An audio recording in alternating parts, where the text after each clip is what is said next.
So in 2013, Schecter Guitar Research released their own line of guitar amps. There were two models. There was the Hellraiser Stage 100, which was sold as a head or combo. Then there was the Hellwin, which was in collaboration with Synyster Gates of Avenged Sevenfold, which should not be a surprise to anyone. Synyster Gates and Schecter have had such an amazing relationship over the years. I would even compare it to Eddie Van Halen and Kramer in the 80s. Not that Kramer. His signature guitar is an overall success, where they're still making models of it in different finishes. Now they have a headless one that's also a 7-string, and I gotta be honest with you, that is controversial because that headstock makes the guitar. And with Schecter releasing their own line of amplifiers, it would make total sense to have Synyster Gates as like the poster child for it. He's been the poster child for Schecter guitars. He is the reason that so many of us bought Schecter guitars or even know of Schecter guitars.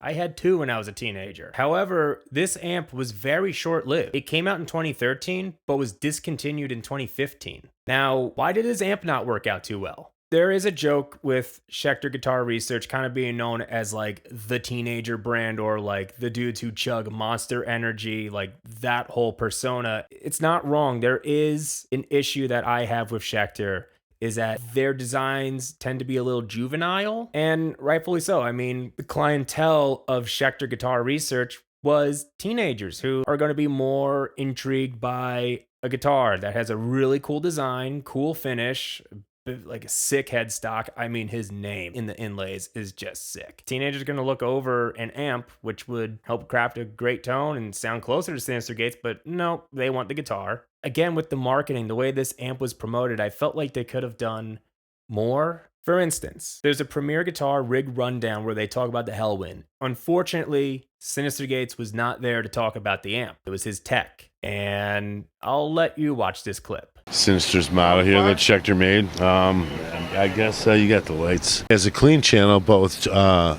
you can get two different sounds out of it. What are the sounds that he gets, or what are the voicings kind of? Oh, one's more of a fatter, cleaner, or one more a fatter, warmer tone, and another one might be a little bit brighter. I didn't, I don't know what he was modeling him after, personally. But so I'm just explaining the amp here. And how does he have these set up in terms of you pointed out the focus switch? Oh, it's just on normal. You know what I mean? Yeah, it's normal. And then, yeah, his tech has no idea what he's talking about. But yeah, just a poor description of the amp. So let's talk about the amp. First off, there's a built-in noise gate, which if I remember at the time, there really weren't many tube amps that had a built-in noise gate. You had to get like a separate pedal or rack unit. But anyway, I thought that was a really cool feature. There was also a cab simulator or emulator in the back where you could just plug an XLR in and boom, you have a cab emulator. There is also a MIDI control output. Another thing that was cool about this amp is that you can choose between UK or USA clean tones. We have two different clean voicings, one being the USA.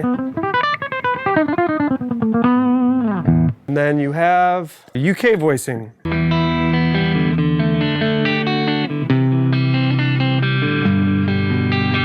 And now here's where things get really interesting. The focus knob. We have a focus knob which adjusts bottom ends and, EQs, and so you can kind of tighten it up or get a nice full buggish kind of sludgy bottom end for you can run anything through it. 7-string guitars, 8-string guitars. So far, all the specs on this amp kind of reminded me of Peavey's collaboration with Misha Mansour making the Invective 120. Because if we look at that, it has a built-in noise gate, an emulator output, MIDI control and output, and on top of that, the Peavey Invective was basically a modded 5150 block letter to be exact. Well, Misha actually, his Holy Grail amp that he records with is a match transformer block letter logo 5150. He came to us, he said, how about we take that, we clone it, and add a whole bunch of other features. Yeah, it's just kind of like a 5150 with a clean channel, which you didn't get in the block letter or signature model or the 2 or the 6505. The Hellwin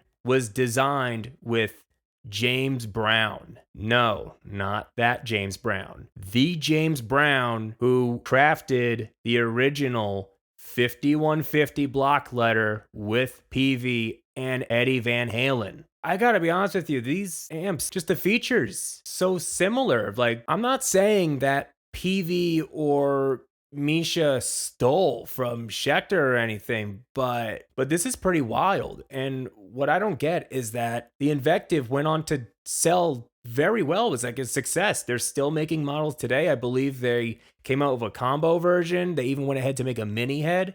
But yet the Hellwin only lived like 2 years, and this amp seemed ahead of its time. So why did this happen? Why did the Invective do so well? Misha Mansour is a gearhead, to where Synyster Gates, when he talks about the amp, he comes off as a stereotypical guitar player. Playability was a huge thing to me. Probably shouldn't admit this, but I'm not very particular about sound so much, although that I am. The biggest thing. Don't say that. The biggest thing. That's more like talks about shredding and just like, oh yeah, like the sound, to where Misha is actually interested in this stuff and gets into the details talking about this. One of the big things that we tweak that a lot of people don't think about is the output transformer.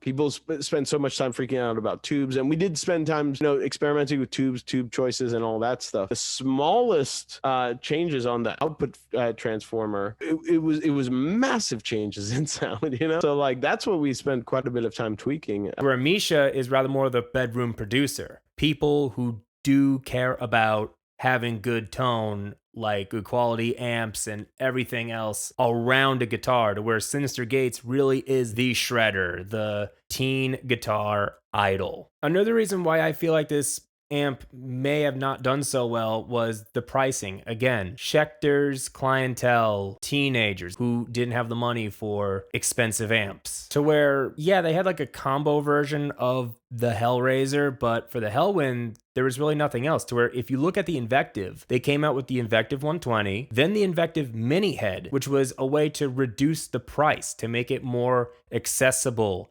affordable for the clientele. Now we're getting a combo version, which is making it more affordable. So that was another thing too. I don't think Schecter really did anything to lower the price and make it affordable. We'll see this with signature guitar models. We'll see, the Pro Series, that's for a couple thousand. And then there's, a more watered down version that made some changes and reduced it down to make it more affordable for a teen younger audience. And also, last but not least, just the persona. Going back, Misha Mansour is a businessman. I think I consider myself a musician, but it was my dad of all people. He's like, you said your dream was becoming a musician, but you realize you become a businessman. I'm like, that doesn't feel right.